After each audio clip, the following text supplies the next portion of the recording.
ही नीच कार्य करेंगे। यह अनुचित है। इसमें अनुचित क्या है सूर्यदेव? आपने अपने पुत्र कर्ण की रक्षा के लिए उसे कुंडल और कवच दिए।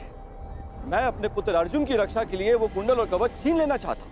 मैं ऐसा कदापि होने नहीं दूंगा। वो तो आपकी क्षमता पर निर्भर करता है सूर्यदेव। आप जो करना चाहते हैं आप करने के लिए स्वतंत्र हैं, परंतु कल या तो आपका मान रहेगा या आपके पुत्र को आपका दिया हुआ उपहार। मेरा पुत्र है वो, सूर्यपुत्र कर्ण। शीघ्र ही आपको अपनी भूल की अनुभूति हो जाएगी। कल प्रातः संसार पर सूर्य का प्रकाश पड़े या ना पड़े, परंतु ज्ञान का प्रकाश आपकी बुद्धि पर अवश्य पड़ेगा।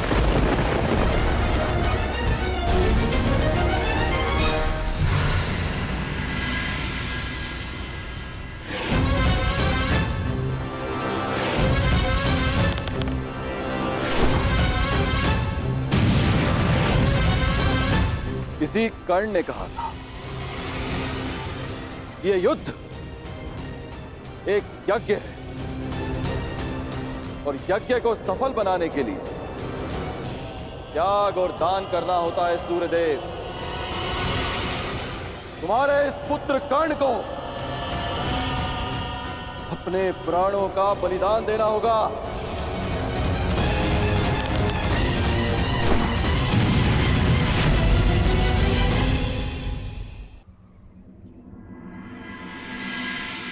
मुझे ये बाण मेरी आराध्य देवी ने दिए हैं प्रभु। इन बाणों के लक्ष्य पर जो शत्रु होगा उन सभी का नाश हो जाएगा प्रभु।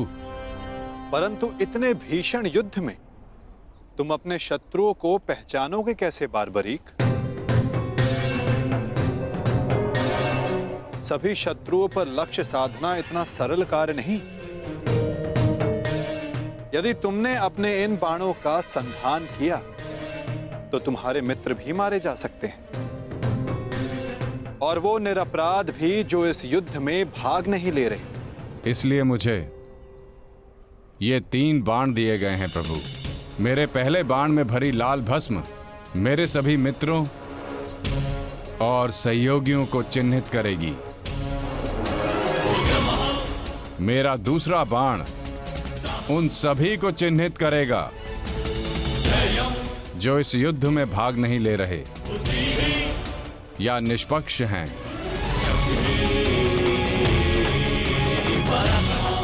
और ये तीसरा बाण एक क्षण में उन सभी का अंत कर देगा जिन्हें मैंने चिन्हित नहीं किया, अर्थात मेरे शत्रुओं का नाश। असंभव, मैं नहीं स्वीकारता। प्रत्यक्ष को प्रमाण की आवश्यकता नहीं है माधव। मैं यहां हूं, आप यहां हैं, और मेरे बाण भी। आप चाहें तो मेरा परीक्षण यहीं ले सकते हैं। बस लक्ष्य बताएं। तो ठीक है बारबरीक, लक्ष्य भी तुम्हारे समक्ष प्रस्तुत है। इस वृक्ष को देख रहे हो? इस वृक्ष के सभी सूखे पत्तों को अपना लक्ष्य बनाओ। परंतु स्मरण रखना बारबरीक, इस वृक्ष का कोई भी हरा पत्ता या कोई भी अध सूखे पत्ते का लक्ष्य भेदन नहीं होना चाहिए। स्वीकार है? आदेश का पालन होगा।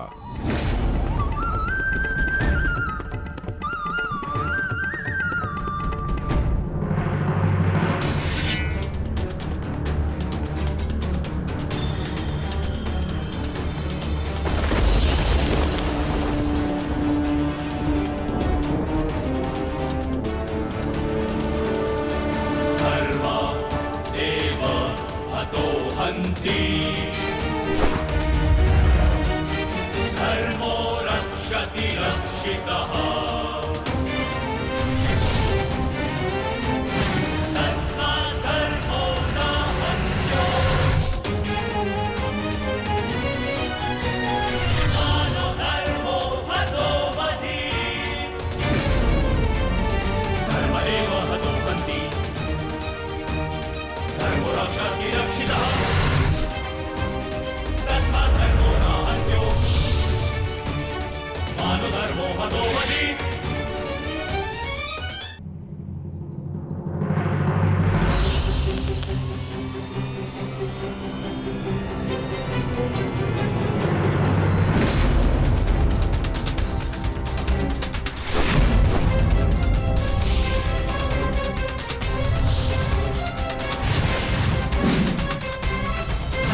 सभी अनचिन्हित पत्रों का लक्ष्य भेद हो।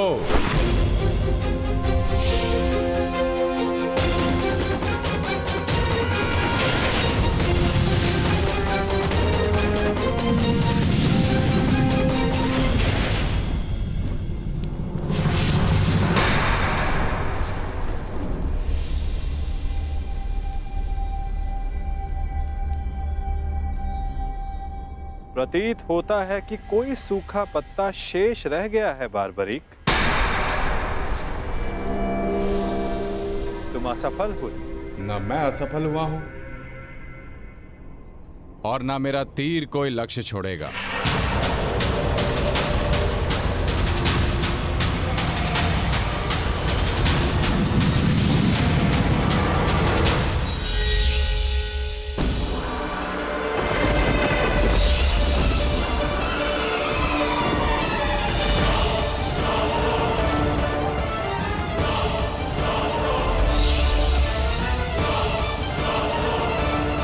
आपके चरण मेरे बाण के लक्ष्य के मध्य में आ रहे हैं प्रभु। आपसे निवेदन है कि आप अपने चरण हटाइए प्रभु, अन्यथा ये आपके चरण को भेद देगा। तो क्या ये बाण अपना लक्ष्य भेदने के लिए मेरे पांव पर आघात कर सकता है? जी प्रभु, शीघ्र अपने चरण हटाइए।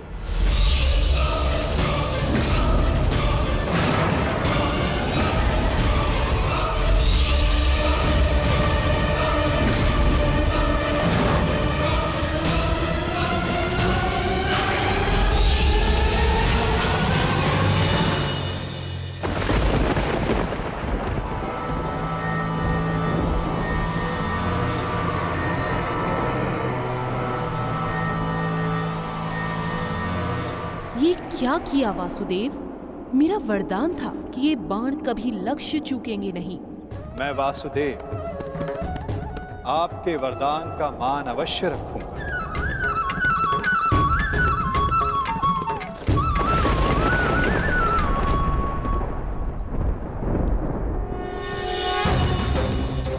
देवी, आपका ये बाण मेरा चरण भेद नहीं पाया, परंतु अब से मेरे शरीर का ये भाग सबसे दुर्बल होगा।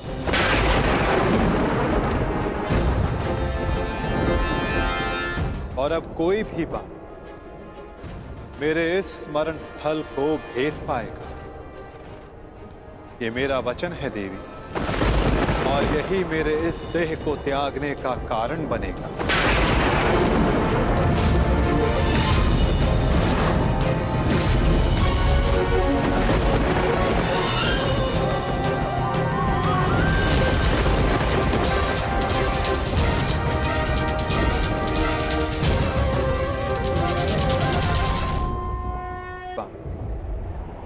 मेरे इस स्मरण स्थल को भेद पाएगा।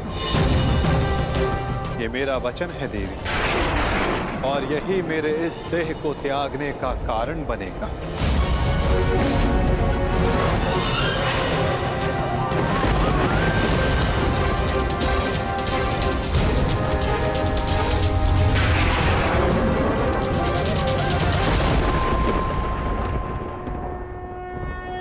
परंतु क्यों माता, आपने उस पत्ते पर पांव क्यों रखा?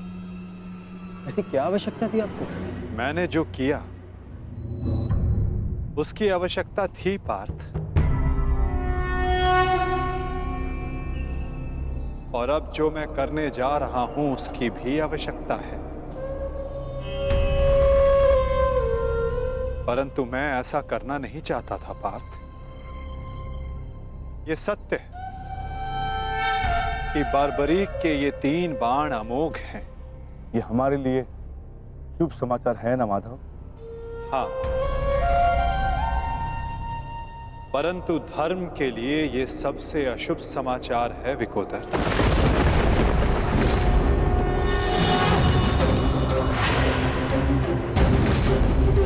ये युद्ध केवल कौरवों और पांडवों के मध्य नहीं है। ये युद्ध धर्म और अधर्म के मध्य है। ये युद्ध पाप और प्रतिज्ञा के मध्य है। ये युद्ध श्राप और श्रापितों के मध्य है। और अब ये 3 बाण और इन बाणों का धारक बारबरीक हमारे लिए सबसे बड़ी समस्या बन चुका है।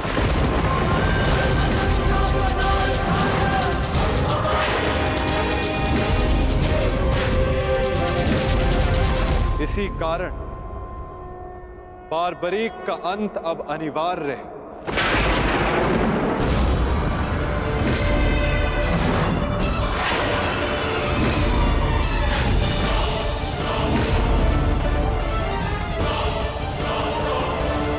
इसका वध अब अटल है।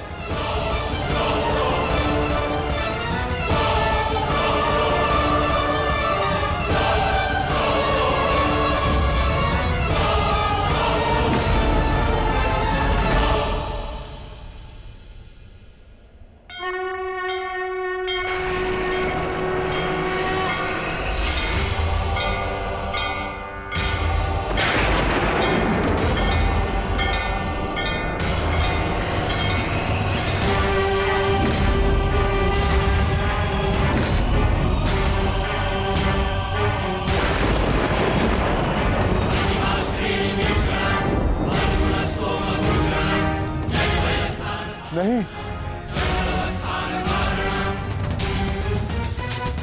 नहीं वासुदेव, मेरे जीवित रहते मैं ऐसा नहीं होने दूंगा। सुदर्शन चक्र को बारबरी तक पहुंचने से पहले मेरे मस्तक से होकर जाना होगा। यही नियति है भीम, और तुम ये भली भांति जानते हो। बर्बरीक का अंत अब अनिवार्य है, अन्यथा युद्ध में सबका विनाश निश्चित है। मेरे पास अब और कोई विकल्प शेष नहीं।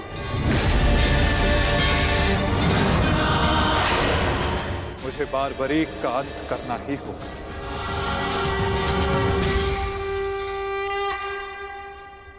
किंतु माता, इसका कोई समाधान तो निकल ही सकता है ना। हम बारबरीक को युद्ध से दूर भी तो रख सकते हैं। तो फिर इसका अंत अनिवार्य क्यों?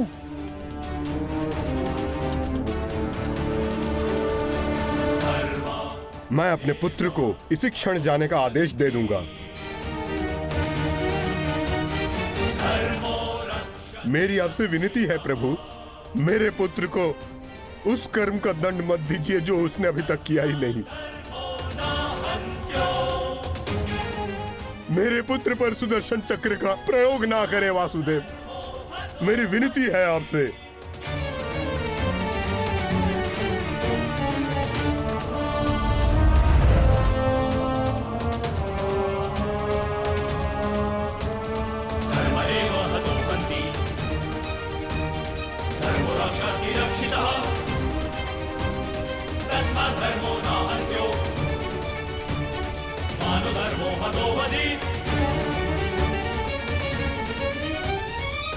रुकिए पिताश्री।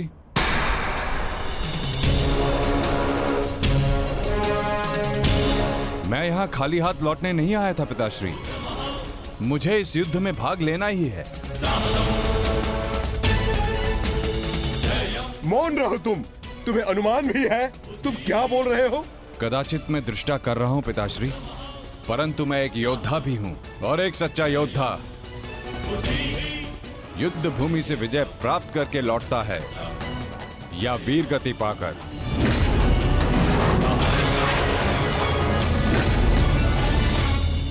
क्षमा कीजिएगा वासुदेव, परंतु युद्ध में बारबरीक के भाग लेने से हमें क्या हानि होगी? बारबरीक हमारे पक्ष से युद्ध करेगा, हानि तो केवल कौरवों को होगी वासुदेव। नहीं युधिष्ठिर, जो तुम्हें दिख रहा है वो सत्य नहीं है। क्यों बारबरीक, मैंने उचित कहा ना? मैं समझा नहीं वासुदेव। बारबरीक निश्चित रूप से हमारे पक्ष में लड़ेगा,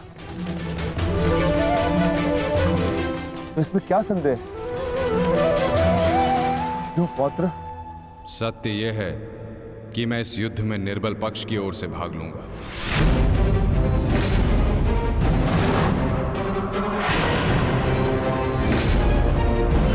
माता के समक्ष स्वयं को वचन दिया है मैंने। परंतु समस्या क्या है वासुदेव? ये तो स्पष्ट है कि हम पांडवों के पास 7 अक्षणीय सेना है और कौरव के पक्ष में 11 अक्षणीय सेना। कौरव के पक्ष में पितामह भीष्म और गुरु द्रोणाचार्य भी है। शक्ति गणना के अनुसार कौरव का पलड़ा हमसे अधिक भारी है, इसलिए बार्बरिक हमारे ही पक्ष में युद्ध लड़ेगा। विनाश तो होगा प्रभु, परंतु केवल कौरवों का। मैं आपको वचन देता हूं, मेरे परिवार को हानि पहुंचने से पूर्व मैं अपना शीर्ष आपके चरणों में रख दूंगा। तुम सत्य नहीं देख पा रहे हो वीर। तुम जानना चाहते हो बार्बरी, यदि तुमने इस युद्ध में भाग लिया तो क्या होगा?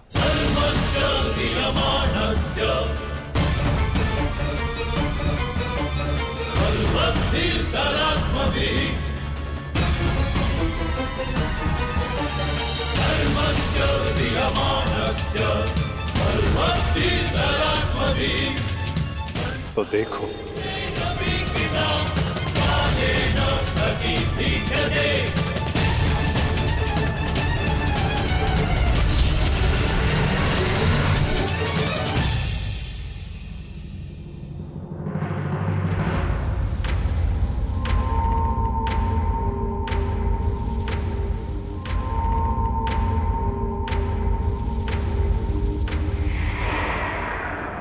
तुम्हारा स्वयं को दिया गया वचन इस युद्ध को किसी भी दिशा में जाने नहीं देगा बार्बरी।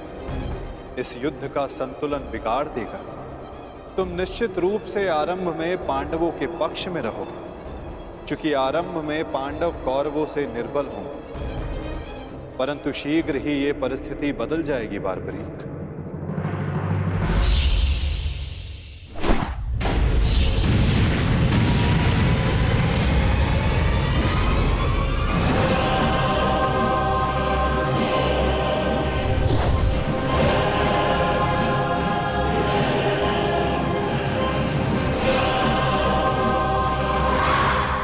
जब कौरवों का विनाश प्रारंभ होगा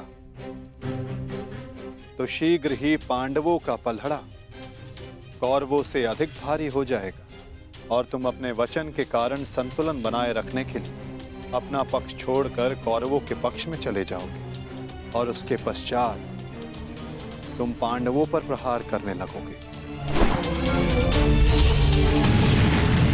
और इसी कारण इस युद्ध का संतुलन बिगड़ जाएगा।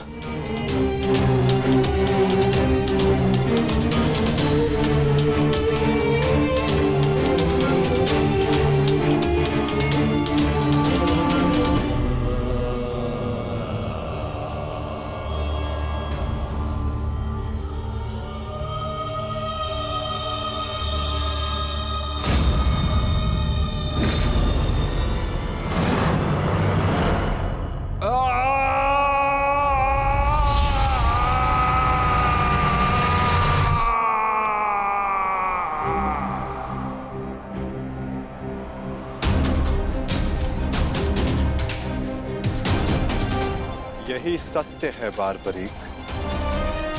यदि तुम इस युद्ध में हुए तो यही होगा।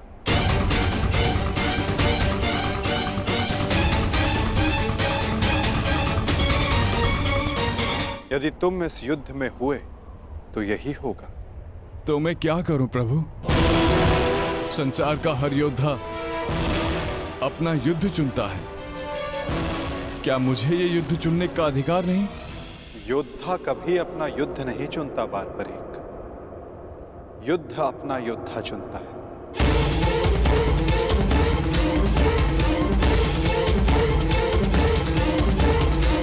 तो आदेश दें प्रभु, मुझे क्या करना है? ये युद्ध एक यज्ञ है बारबरीक, और तुम्हें त्याग और बलिदान देना होगा, स्वयं के प्राणों का दान।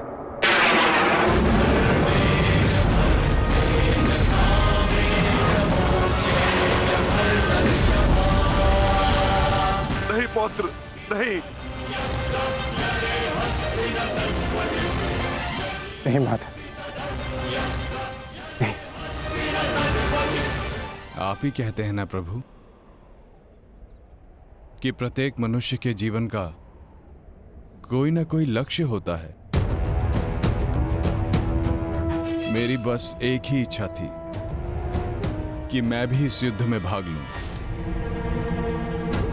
मैं भी इस युद्ध को देखना चाहता था, इसका साक्षी बनना चाहता था, भगवान श्याम को अपना धर्म निभाते देखना चाहता था।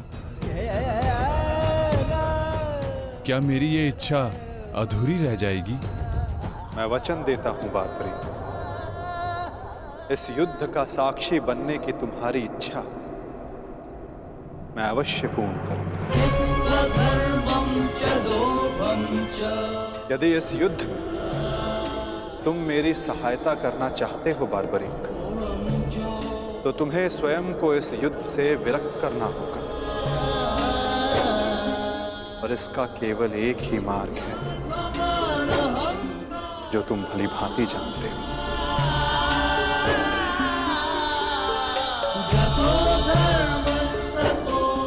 मैं समझ गया प्रभु।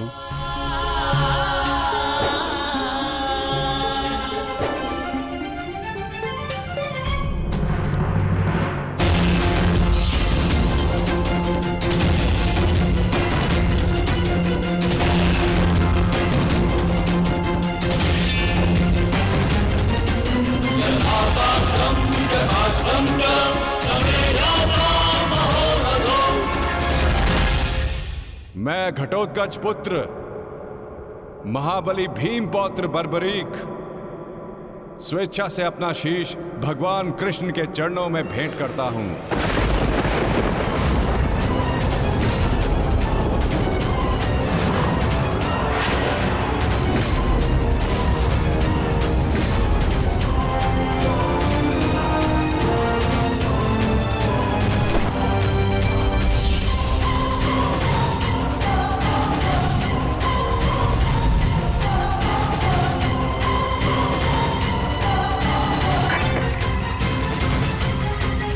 भगवान श्याम की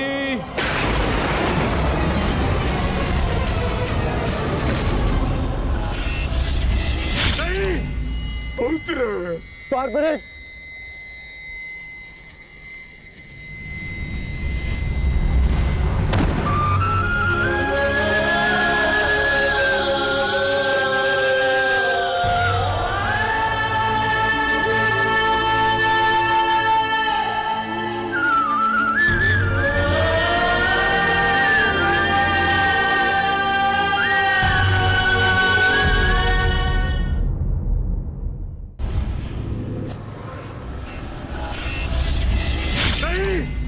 पुत्र बारबरीक,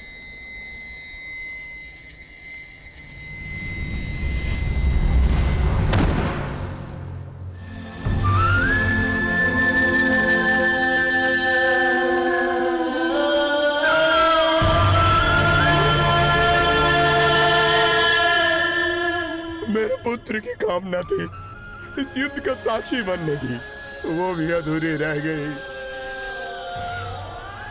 उससे स्वयं के साथ भी अपनी अंतिम कामना का भी अंत कर लिया। नहीं घटोत्कच, ये अंत नहीं, प्रारंभ है। बारबरीक की अंतिम इच्छा अवश्य पूर्ण होगी। श्री कृष्ण गोविंद हरे मुरारी, हे नाथ नारायण वासुदेव।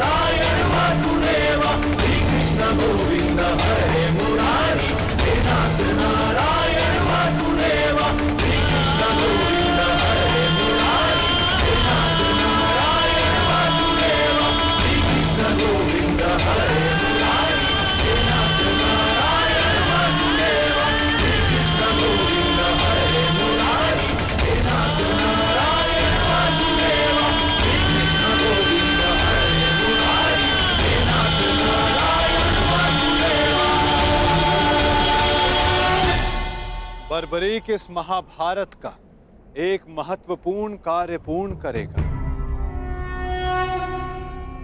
बर्बरीक का ये त्याग, ये बलिदान व्यर्थ नहीं जाएगा। तुम सदैव अपने साहस, बुद्धिमता, इस महायुद्ध के, इस महाभारत के एकमात्र साक्षी के रूप में जाने जाओगे बर्बरीक। संसार तुम ही से जानेगा कि इस महायुद्ध में जो कुछ भी हुआ धर्म के अनुसार हुआ, और इस संसार के अंत तक तुम इस धर्म युद्ध के साक्षी रहोगे बर्बरीक। तुम्हारे इस निस्वार्थ बलिदान के लिए तुम्हें सदा आदर दिया जाएगा बर्बरीक, और तुम्हारी खाटू श्याम के नाम से पूजा की जाएगी।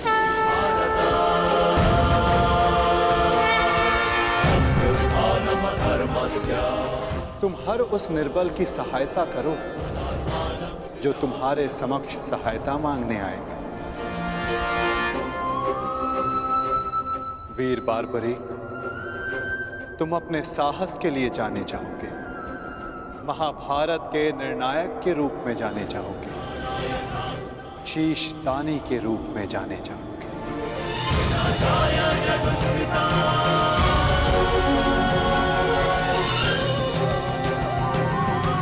इस युद्ध रूपी यज्ञ में यही नियति है विजय की।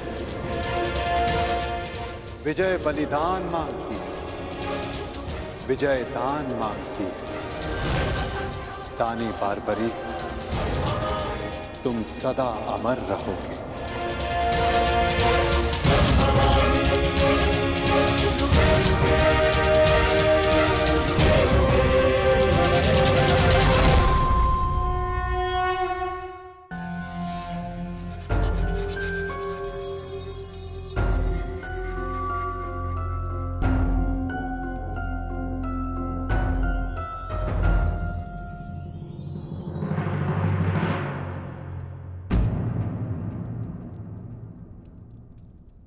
सूर्यदेव, आप?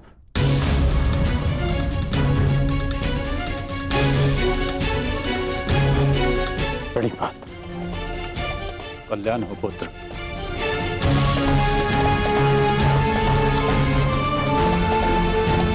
ऐसी क्या आवश्यकता आन पड़ी कि आपको इस समय मेरे समक्ष आना पड़ा?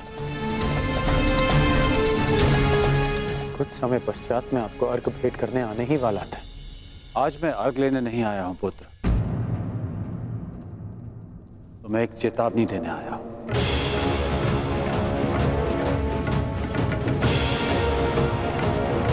और वो ये, तुम कल प्रातःकाल मुझे अर्घ भेंट करने मत आना। और यदि तुम मुझे अर्घ भेंट करने आए तो तुम अपना सर्वस्व खो बैठोगे।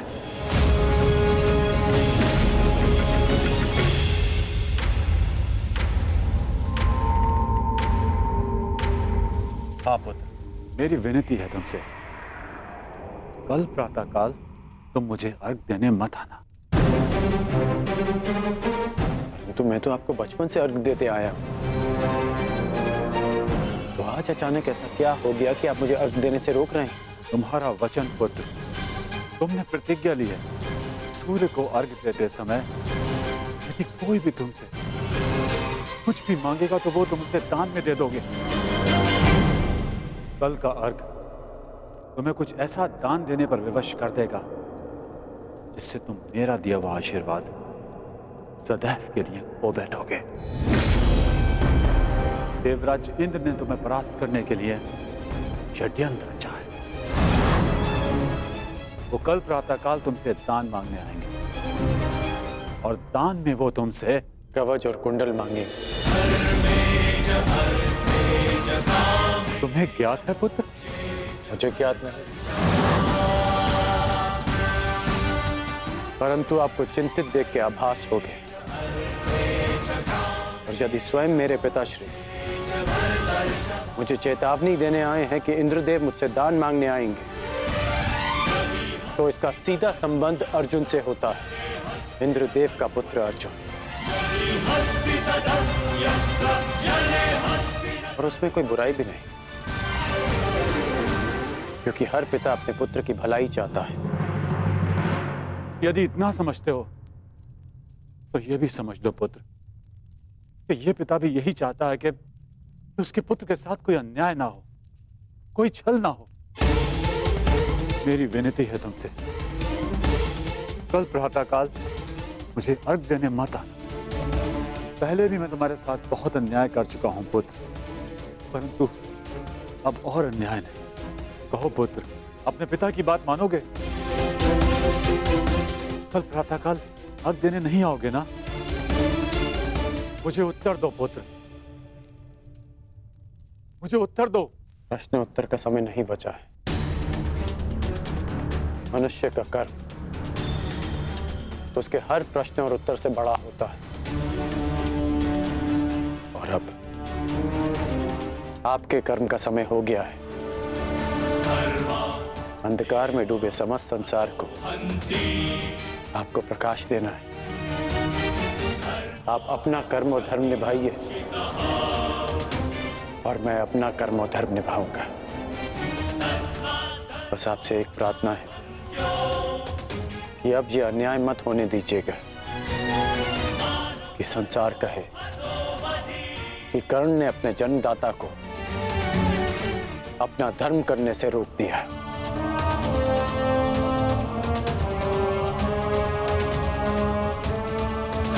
प्रणिपात पिताश्री।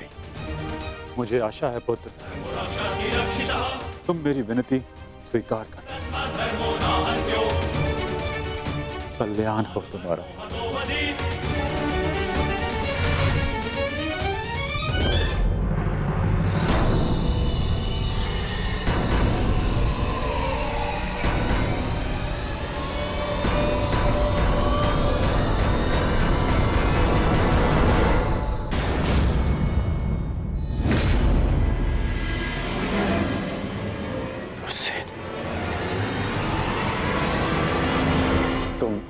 तुम यहाँ क्या कर रहे हो? मैंने सब सुन लिया।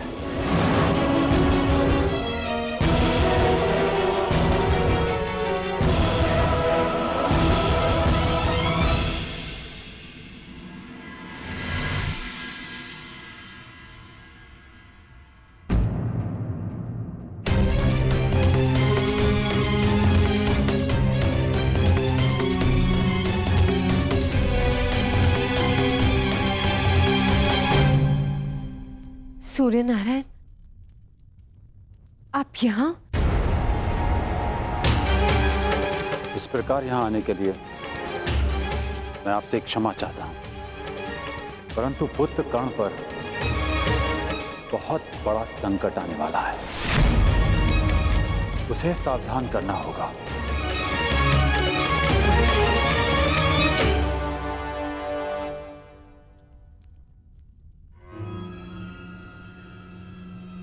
आप सूर्यपुत्र हैं, परंतु ये कैसे संभव है?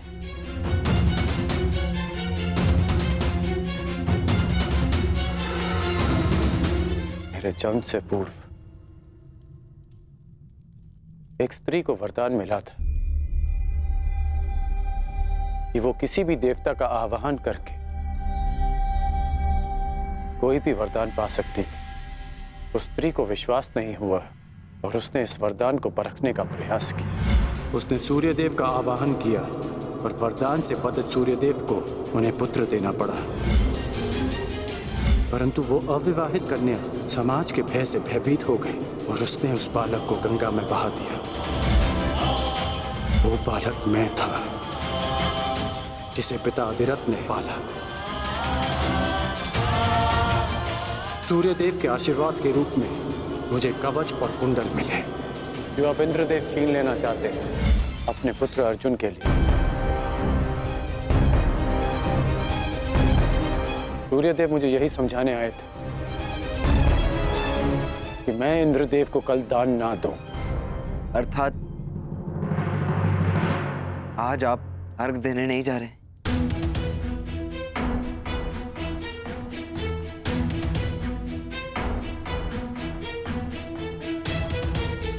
नहीं, मैं अवश्य जाऊंगा।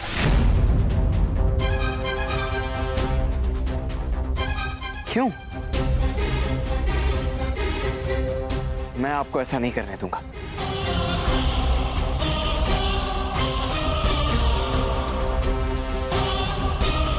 मुझे क्यों नहीं जाना चाहिए? एक दान के भय से अपना संकल्प तोड़ दो, अपना सम्मान खो दो? नहीं पुत्र, ये सूत पुत्र ऐसा कायर नहीं है। आप स्वयं के साथ ऐसा अन्याय कैसे होने दे सकते हैं पिताश्री? आप भली भांति जानते हैं आपके साथ छल होने जा रहा है। फिर भी वो सूर्यदेव जिन्होंने आपको अपना नाम कभी नहीं दिया, जिस पर आपका अधिकार था, वो सम्मान कभी नहीं दी, फिर भी आप उन सूर्यदेव के सम्मान के लिए इंद्रदेव के बिछाए जाल में फंसने जा रहे हैं। पिताश्री, ये कवच आपकी सबसे बड़ी सुरक्षा है और आप इसे इंद्रदेव को दान में दे देंगे। क्यों? केवल सूर्यपुत्र होने के सम्मान के लिए? नहीं, एक सूत पुत्र होने के अभिमान के लिए।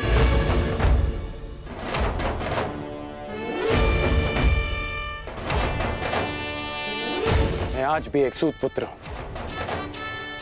एक सूत ने मुझे प्रेम दिया, सम्मान दिया, अधिकार दिया, आवश्यकता पड़ने पर धनुष दिया। जब मैंने उससे दूर जाने की आज्ञा मांगी तो उन्होंने मुझे वो भी दी।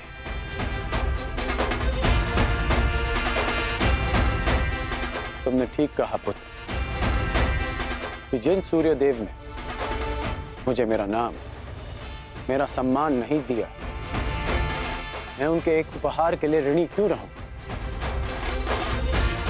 पुत्र, तुमने पूर्णतः अपने पिता को नहीं पहचाना। मैं अपनी सुरक्षा के लिए कवच और कुंडल पर निर्भर नहीं हूं।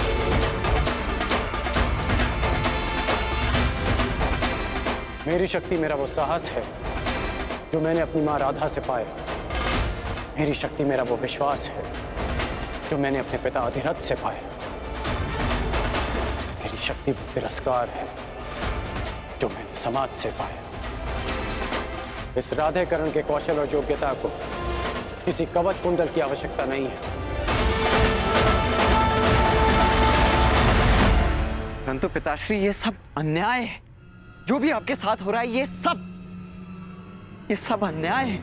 कदाचित ये अन्याय है, परंतु कोई और अन्याय करे, इसका अर्थ ये नहीं कि हम भी न्याय का पथ छोड़ दें।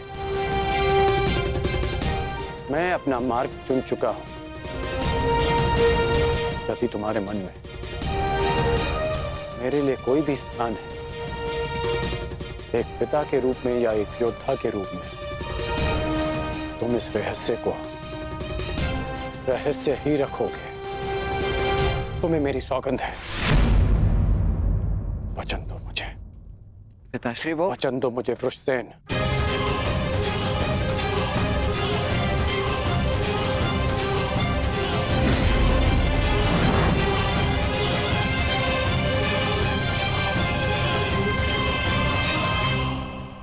सूर्योदय का समय हो गया है और मेरे अर्घ देने का भी। अब तुम जा सकते हो।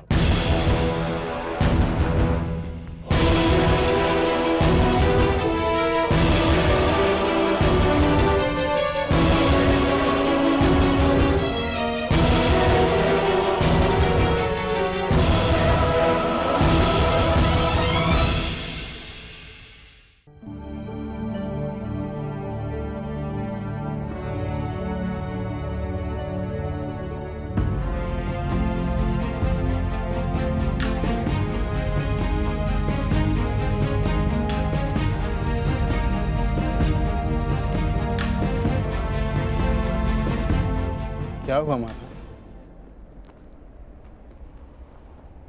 समय हो गया है, परंतु अभी तक सूर्यदेव उदित नहीं हुए। क्योंकि कदाचित ये उदय होने का उचित समय नहीं है पार्थ। मैं समझा नहीं माता। सूर्यदेव का उदित होना अनिवार्य है, प्रकृति का नियम है। भला इसके विरुद्ध कौन जा सकता है?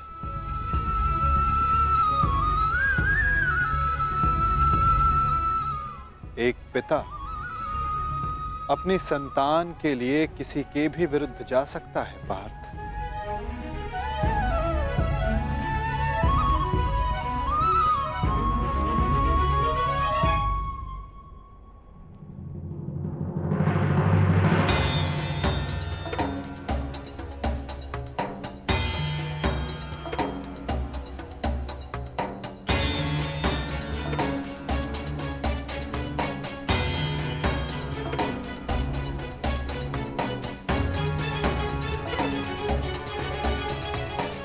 प्राणीपात वासुदेव।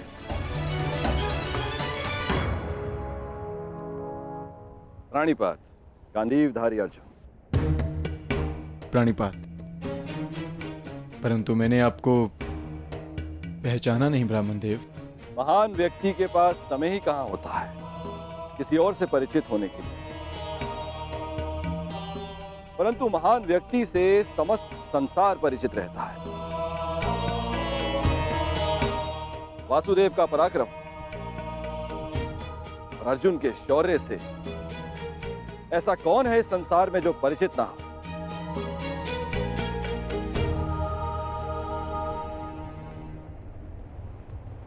धन्यवाद।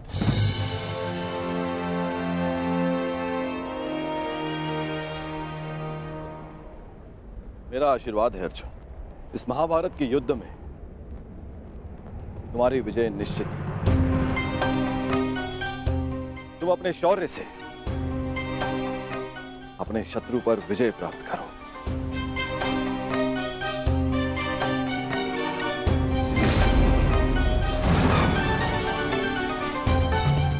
मैंने आपकी बात सुनी वासुदेव, और मैंने उसके मंतव्य को भी समझा, परंतु सूर्यदेव केवल एक पिता ही नहीं, वो इस समस्त संसार को ऊर्जा भी देते हैं। किसी भी स्थिति में उन्हें अपना कार्य पूर्ण करना ही होगा। सूर्य उदय होना अनिवार्य है, यह प्रकृति का नियम है। अवश्य, परंतु इन नियमों के बंधन में सभी आते हैं ब्राह्मण देव। सूर्य देव पर, मुझ पर भी, और आप भी। नियति चाहे प्रकृति की, चाहे देवताओं की या फिर मनुष्य की, परंतु उसे समझ पाना बहुत कठिन कार्य है।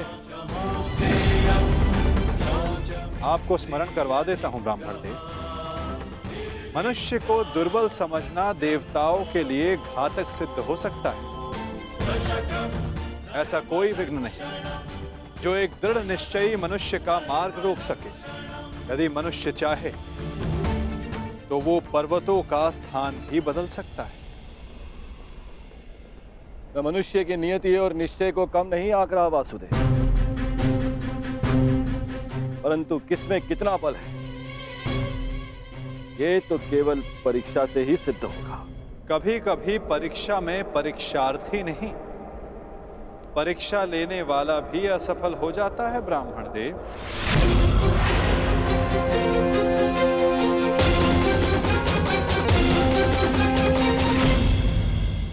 कभी कभी परीक्षा में परीक्षार्थी नहीं, परीक्षा लेने वाला भी असफल हो जाता है ब्राह्मण देव।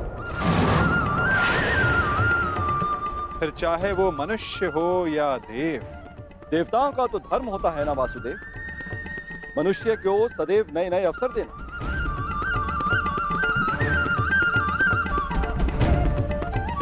उचित कहा आपने ब्राह्मण देव, परंतु अवसर में यदि छल और भेदभाव आ जाए तो वो अवसर नहीं होता।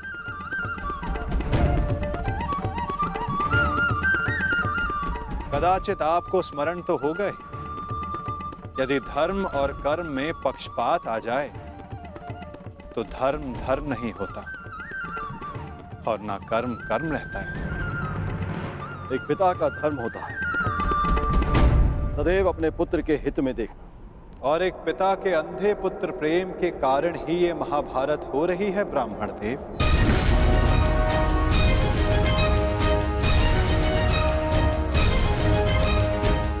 मुझे पिता से कोई लेना देना नहीं। देखना यह है कि क्या एक पुत्र अपना धर्म निभा पाता है या नहीं।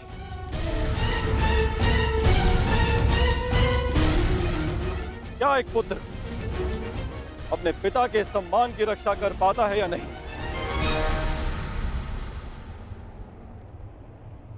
आज्ञा दें वासुदेव, मेरा प्रस्थान करने का समय हो चला है। प्राणीपाठ।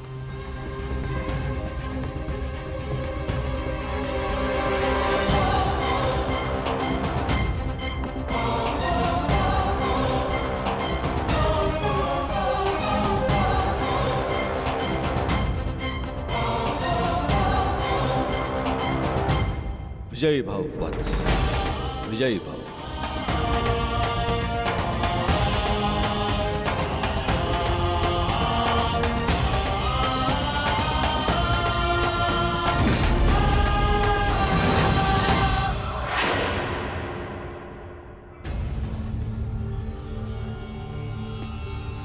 रुक जाइए पिताश्री।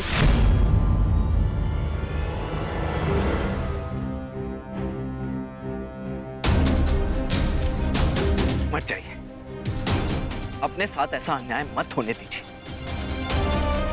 सूर्यदेव ने आपके साथ जो अन्याय किया उसके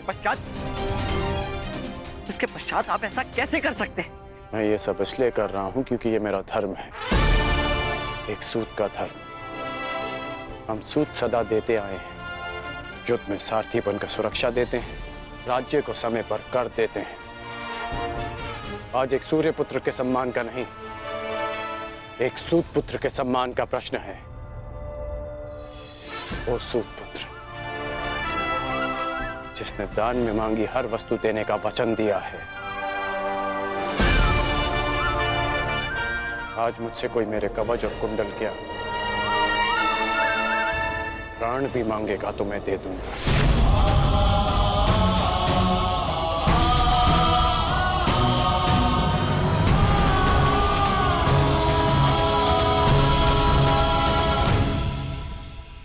आज मुझसे कोई मेरे कवच और कुंडल क्या, प्राण भी मांगेगा तो मैं दे दूंगा।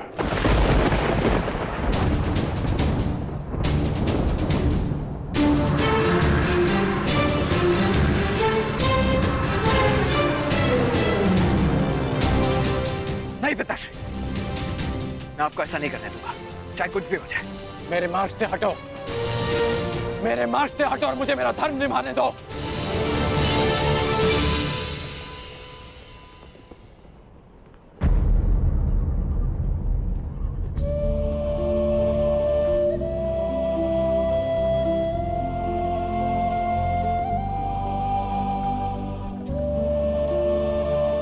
कदाचित स्वयं को सूत पुत्र सिद्ध करने का यही मार्ग है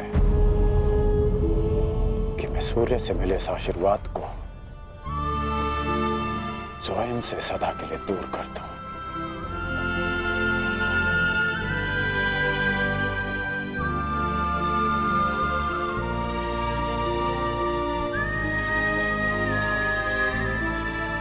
पिताश्री, परंतु सूर्यदेव तो अभी तक उदित भी नहीं हुए। सूर्य देखे बिना उन्हें अर्घ कैसे देंगे पिताश्री?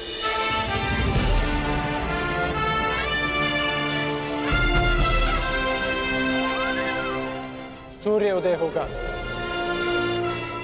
और उनका प्रकाश पहले से अधिक तीव्र होगा, क्योंकि उस प्रकाश में उनके पश्चाताप और खेद की ज्वाला सम्मिलित होगी।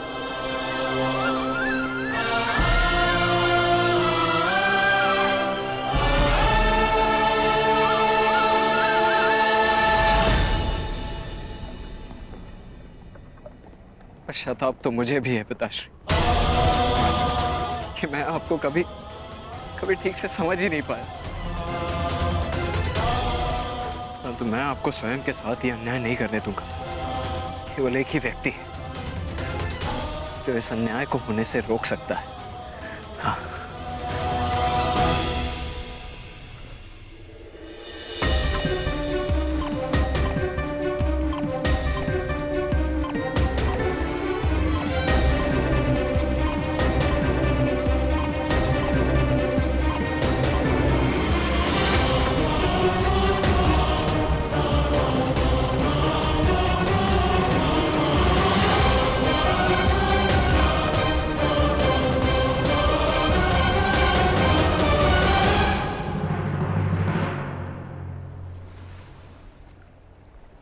सूर्यदेव, ये एक पिता का धर्म होता है कि वो अपने पुत्र को उचित मार्ग दिखाए। क्या अब एक पुत्र अपने पिता को मार्ग दिखाएगा? अपने पुत्र मोह में अपने कर्तव्य से मुंह मत मोड़िए। प्रकट होइए सूर्यदेव, प्रकट होइए सूर्यदेव, प्रकट होइए सूर्यदेव, प्रकट होइए सूर्यदेव, प्रकट होइए सूर्यदेव।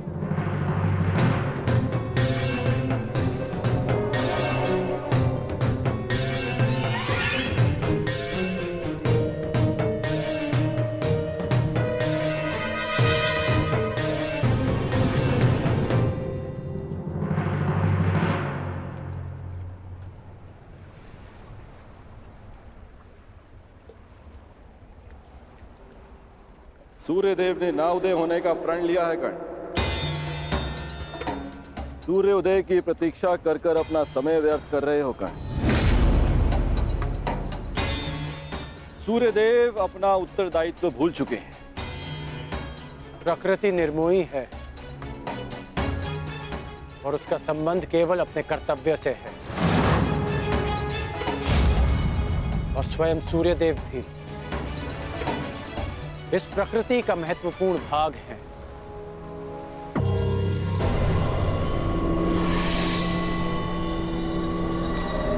उन्हें आना होगा और आप जिस उद्देश्य से आए हैं, जिस दान की अपेक्षा से आए हैं, वो दान आपको अवश्य मिलेगा। इंद्रदेव।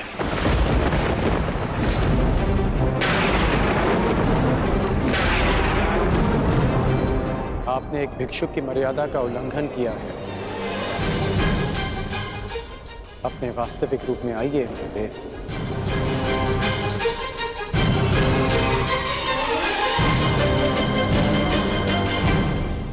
इसका अर्थ है कि सूर्यदेव ने तुम्हें पहले ही मेरे मंतव्य से अवगत करा दिया। परंतु आश्चर्य का, फिर भी तुम अर्घ देने, दान देने, भेंट देने चले आए अंगराज। सूर्यदेव ने वो किया जो एक पिता का धर्म होता है। आपने वो किया जो एक पिता का मोह होता है। और मैं वो करूंगा जो एक योद्धा का कर्तव्य होता है, वचन का पालन। और जब देवराज स्वयं भिक्षुक बनकर दान मांगने आए हैं, तो इस राधे के लिए इससे अधिक गर्व की बात और क्या हो सकती है? अद्भुत, बहुत अधिक आत्मविश्वास है तुम्हें तुमको। परंतु ज्ञात रहे, अति आत्मविश्वास नाश का कारण बन जाता है। विश्वास तो आप खो बैठे हैं कि जब तक मेरे पास कवच और कुंडल है, आपका पुत्र अर्जुन मुझे परास्त नहीं कर पाएगा। मेरे लिए यह गर्व की बात है कि अर्जुन मेरा सामना तब करेगा जब मेरे पास कोई सुरक्षा नहीं होगी। तभी मेरा वास्तविक कौशल उसके समक्ष आएगा। बहुत अहंकार है तुम्हें स्वयं पर अंगराज। अला मुझे किस बात का अहंकार होगा? कवच और कुंडल का? ये तो एक पुत्र को उसके पिता की ओर से एक सामान्य उपहार है। मेरा अभिमान, मेरा पराक्रम और कौशल है, जिसे अब आप भी देखेंगे और आपका पुत्र भी।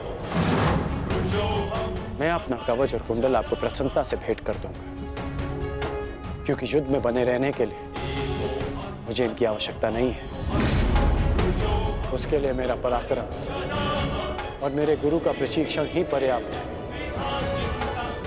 परंतु आपको दान लेने के लिए एक ब्राह्मण का रूप धारण करने की आवश्यकता नहीं थी। आपको देवराज होने की मर्यादा में रहना चाहिए था।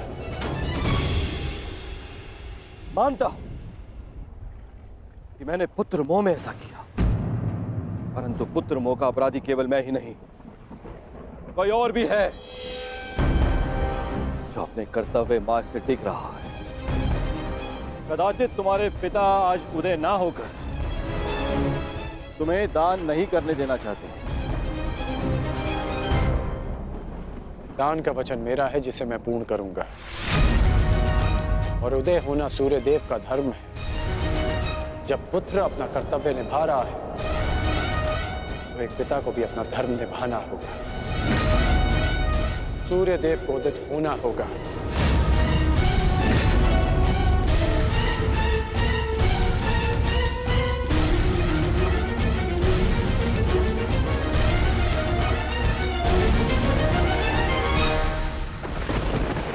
इस संसार को प्रकाश का दान देने का समय आ गया है। पिता वो होता है जो जीवन देता है। आप केवल कर्ण के पिता नहीं, इस जगत के पिता हैं। क्योंकि यह जगत आपके प्रकाश और ऊर्जा से जीवन पाता है। फिर आप ऐसा कैसे कर सकते हैं कि अपने एक पुत्र के हित के लिए अपनी सारी संतानों के प्रति आप अपना उत्तरदायित्व भूल जाएंगे? मैं जानता हूं कि आप केवल मेरी रक्षा करना चाहते हैं, परंतु स्मरण रहे सूर्यदेव कि एक श्रेष्ठ पिता वो नहीं होता जो अपने पुत्र के समक्ष ढाल बनकर खड़ा रहे, बल्कि एक श्रेष्ठ पिता वो होता है कि जो संसार के दिए घावों का सामना करने में अपने पुत्र को सक्षम बना।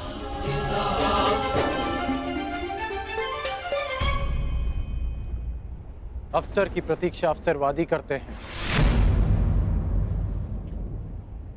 छल करके अपना मंतव्य पूर्ण करते हैं।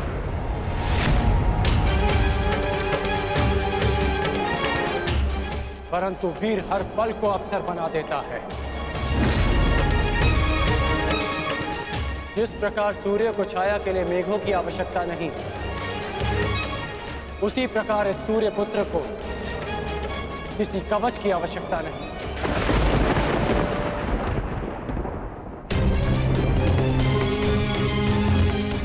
आपने अपना कर्म किया, अब मुझे मेरा धर्म निभाने दीजिए।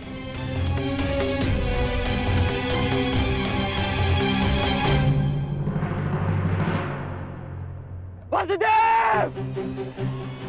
वासुदेव! वासुदेव! क्या आप मुझे योग्य नहीं समझते कि मैं अपने जीवन का निर्णय स्वयं ले सकूं? अगर आपको मुझ पर विश्वास है तो ये निर्णय मुझे लेने दीजिए, ये दान मुझे देने दीजिए पिताश्री। क्या आप ये चाहते हैं कि इस युद्ध के पश्चात सारा संसार ये कहे कि कर्ण ने यह युद्ध अपने कौशल से नहीं, अपने पिता के दिए कवच के बल से जीता है? मेरा विश्वास कीजिए कि इस युद्ध को जीतने के लिए मेरे साथ जो अन्याय हुआ है और जो परिवर्तन मैं चाहता हूं वो ही पर्याप्त है। मेरा विश्वास कीजिए कि मुझे ये दान देने में कोई खेद नहीं रहेगा। आपको आपके पुत्र के इस दान पर गर्व होगा। जागिए पिताश्री, जागिए, इस संसार के सामने इस दान का साक्षी बनिए।